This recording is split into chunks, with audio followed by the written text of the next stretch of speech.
This is Vayu, and it has another name, I can't remember it. On Israel, on the east coast. These moa are all lying face down.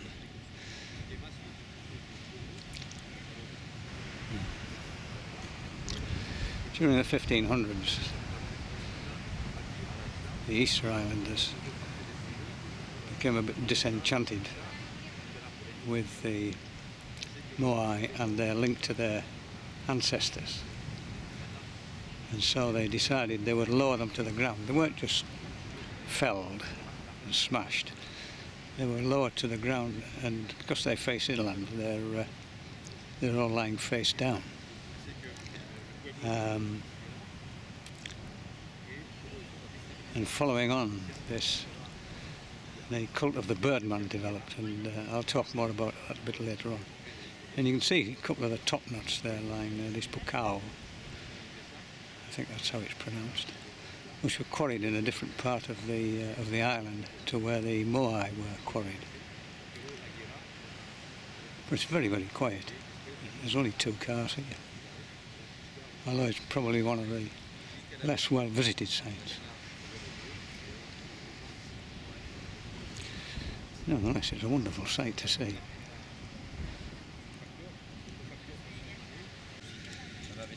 There's a stone circle here in front of the Moai where they perform various ceremonial rituals. Nobody really knows what they are. They've just been lost in the mists of time, unfortunately.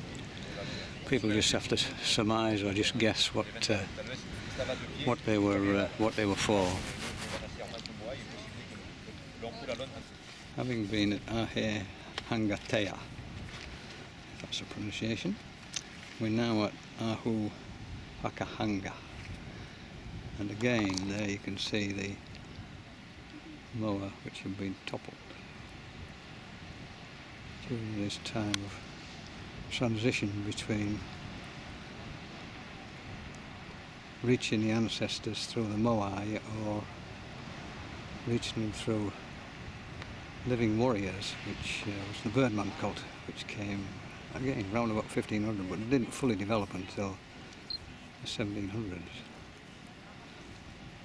And there you can see these pukao in the foreground.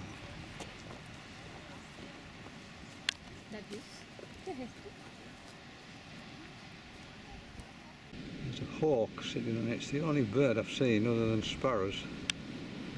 This is on the east coast. I don't know what sort of hawk it will be, but it just seems very unfazed by me. Oh, it's going now, says he. All over the island you see places like this where they're covered with stones. You'd think it would just be a natural thing, but it is in fact man-made, and they do it, or they did it, let's put it in past tense. They did it to reduce soil erosion. Once the trees had gone, with the heavy rainfall you get here in the wintertime, the soil very rapidly gets washed into the ocean, and it's still taking place in some parts. Some parts are quite bad. But this is one of the smaller platforms. It just seems to have had one Moai on it. But it is completely unrestored. You can see the state of it there. The Moa has been toppled and is in 2 pieces. But just look at the colour of that ocean.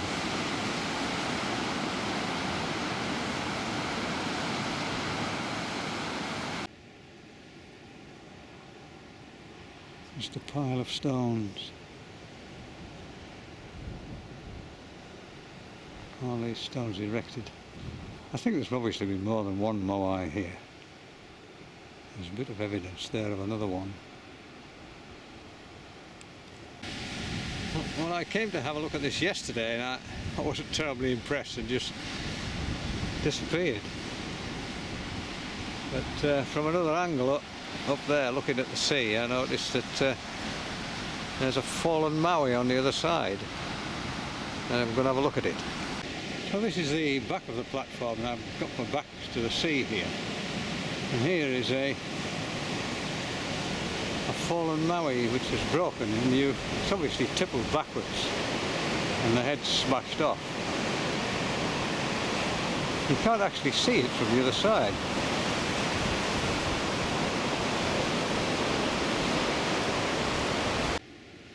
And all this, all over the place. The effort that went into these things, enormous.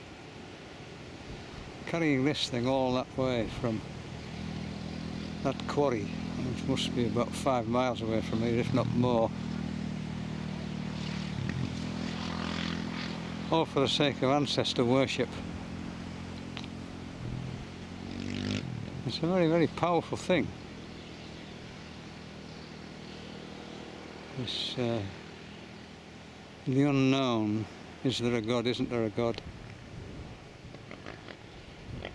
There's one of these kestrel things coming in. Well, that was rather nice, just landed on there first. It was very good of it.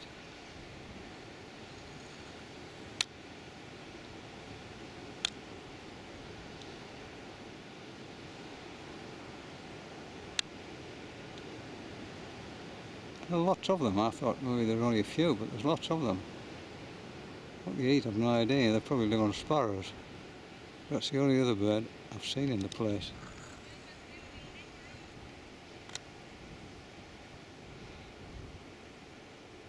Oh, the odd pigeon. I've seen a pigeon or two. Only a pigeon would be a big morsel for that thing there. Maybe they're scavengers. Maybe they just hang around the beach waiting for dead fish or whatever being washed up. There must be some great fishing off these rocky shores. You don't see very many people doing it, but funnily enough I've just come across here a fella here absolutely middle of nowhere, and he's obviously making up some kind of pace. It's a bit like he's got all sorts of things in it. I'd go down and have a word with him, but it's such a hell of a place to get to. You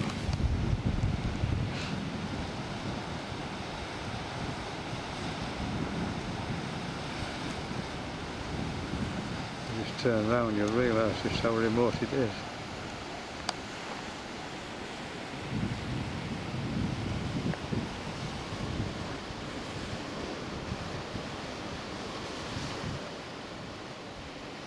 You can see on these hillsides soil erosion a big way.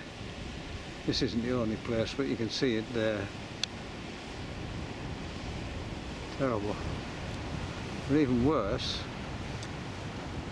if I come round there, you can see it's all just being washed into the sea and lost forever. And you can see where the sea is swirling in and out of this pool through obviously a subterranean or a sub-aqua passageway. It just keeps surging in on the far side.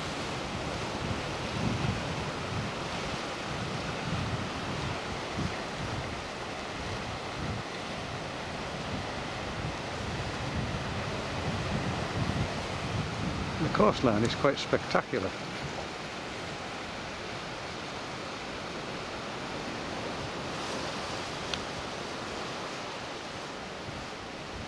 You could imagine the whole place, all the coastline covered in concrete hotels and discos and goodness knows what else. Which would be a terrible, terrible shame.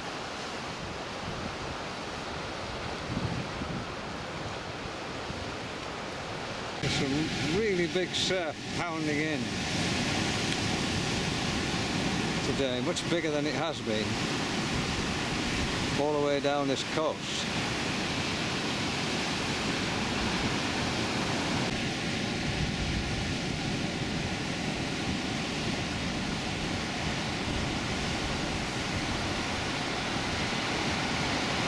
This is Hangapaukura,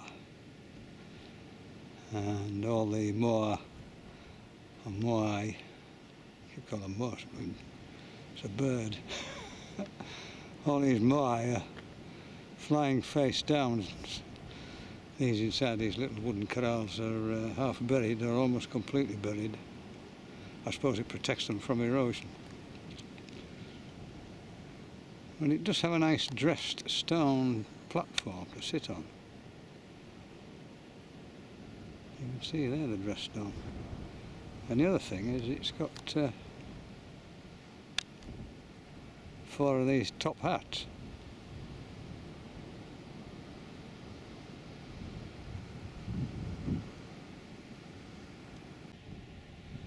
They're a substantial lump of of red volcanic rock.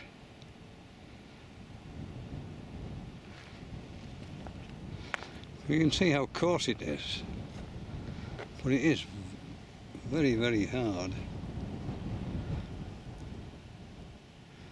Quite porous. And it has this sort of narrow bit on the top, but it doesn't seem to have a hole underneath to hold it on top of the Maui. They just sort of sit on top and they're held there by their weight. Although this one here seems to have a sort of keyhole, whether there was a protruding male part on top of the Maui, I haven't been able to ascertain, and that would make it a far more secure thing.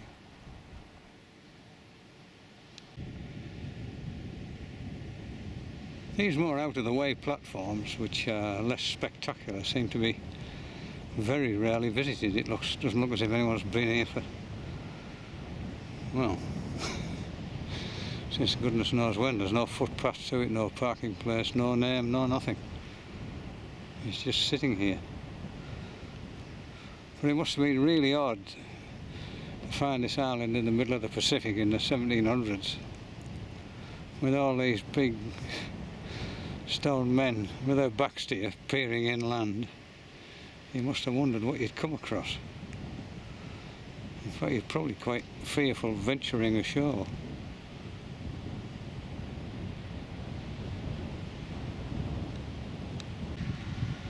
Well, I've driven past this thing 3 times.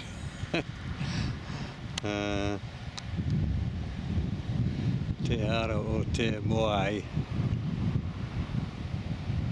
But in this morning light you can see it more easily. Yesterday when I came past, this side was in the shade and you couldn't see it very clearly.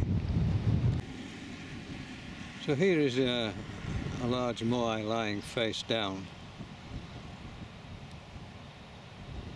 Now whether it was erected on this site and has been carefully lowered is difficult to say. I suspect it wasn't standing on this site because if it had been, it would have been facing the sea, which would have been very unusual. There's only one group which face the sea, and they're not here, they're in another part of the island, inland. So it may be that this is being moved somewhere and then just left.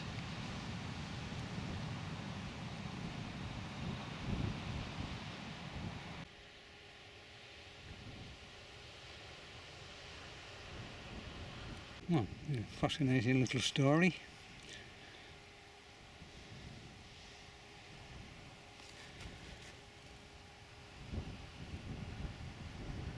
So, if you blew through that hole, it's supposed to be a talisman for fishing. I could do with one of them myself.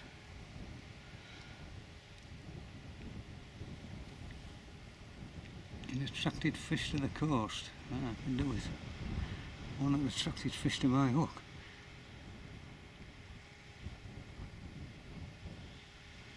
I assume you blew into that hole at the top. How they know that, I have no idea. And what it's doing here, because It really is. The middle of nowhere is a mystery to behold. I'd love to climb over this barrier and just have a blow down that hole and see what happened, but you'd probably get into a lot of bother.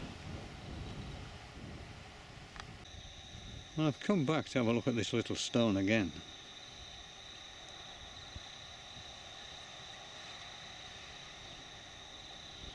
And I just cannot fathom it out at all. I'm assuming you blow into this hole here, which seems to have some sort of greasy mark around it. But when you're trying to get your mouth near the hole, you can't purse your lips to make a noise, and if you just blow down it, it doesn't make any noise at all. And this is a view of the other side.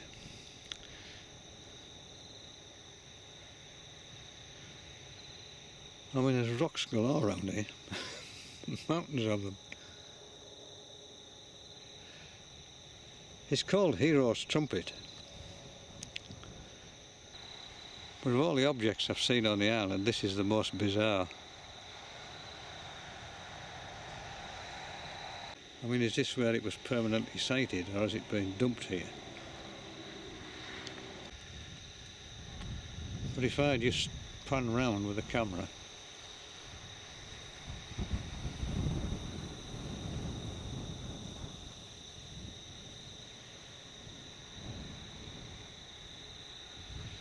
you'll see there's nothing here. So why here? Maybe they just got sick of lugging it about and just dumped it on the roadside and scarped it.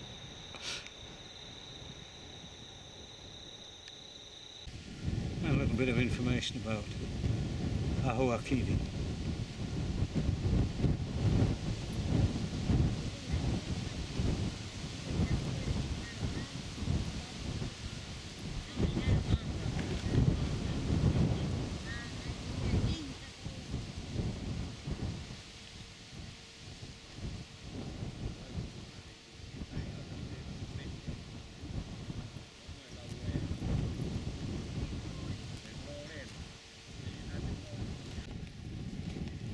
So there you can see these 7 moai on this little platform, fully restored.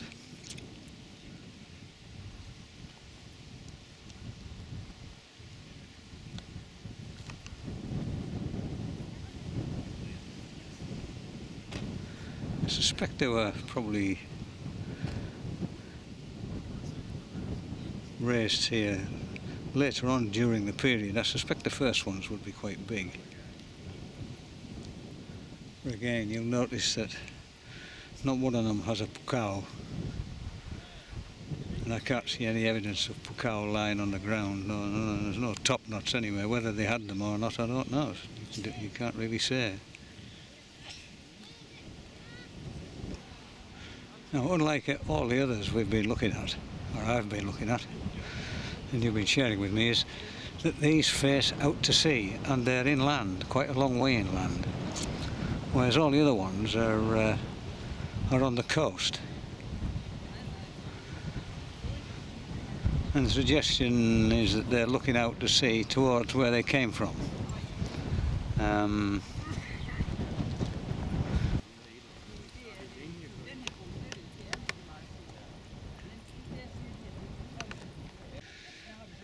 the other thing you'll notice about these, they all have little hands, sort of clasped around their hips,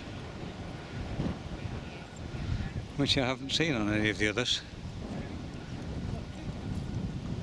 So these, probably being inland, they've probably suffered from less erosion than the ones on the coast, which must be absolutely hammered by the prevailing winds and salt spray. So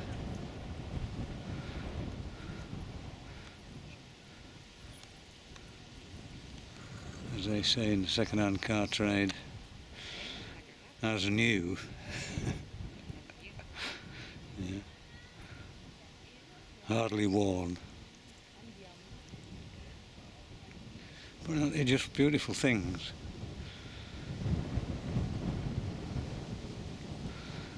And what a powerful force must have convinced these Rapa Nui's to build them, to contact their ancestors through them. It obviously didn't do them any good.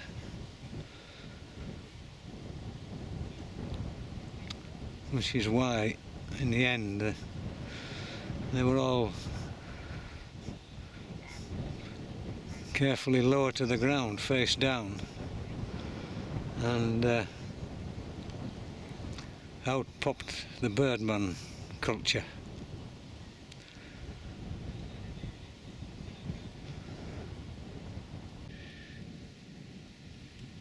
You can see here that the area around the Hahu is much more simple than the one at Tongariki, which is quite an elaborate thing. It's just simple stones laid into the bank.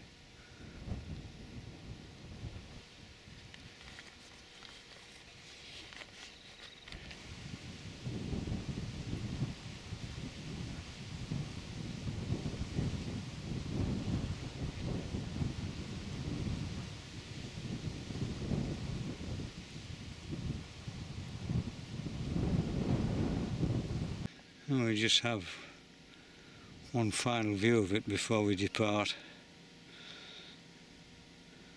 Yeah, quite stunning.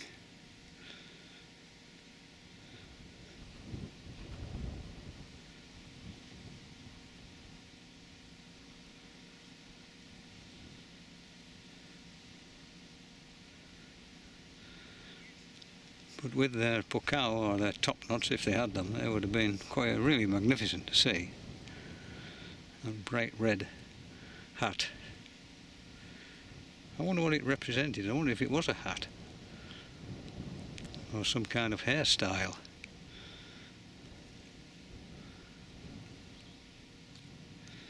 Maybe it's just a great lump of stone for decorative purposes.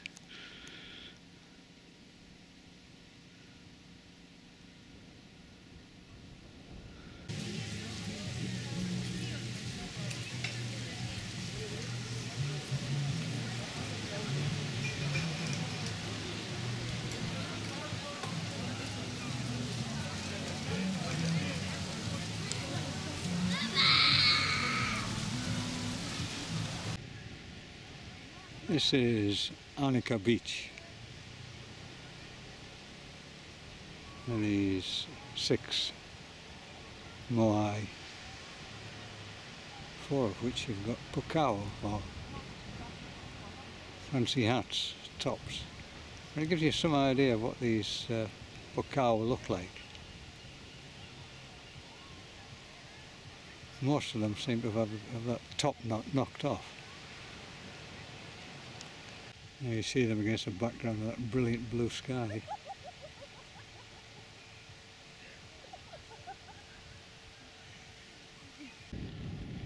This shop's very different. Short, squat and flat.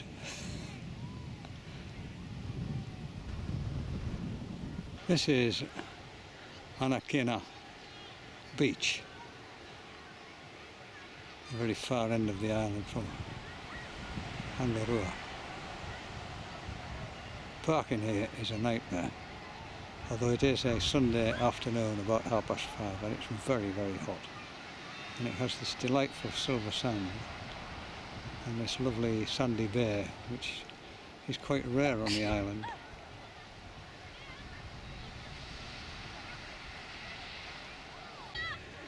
Anyway, everybody seems to be having a good time on their Sunday off. I'm assuming they've all been to Mass before they came here.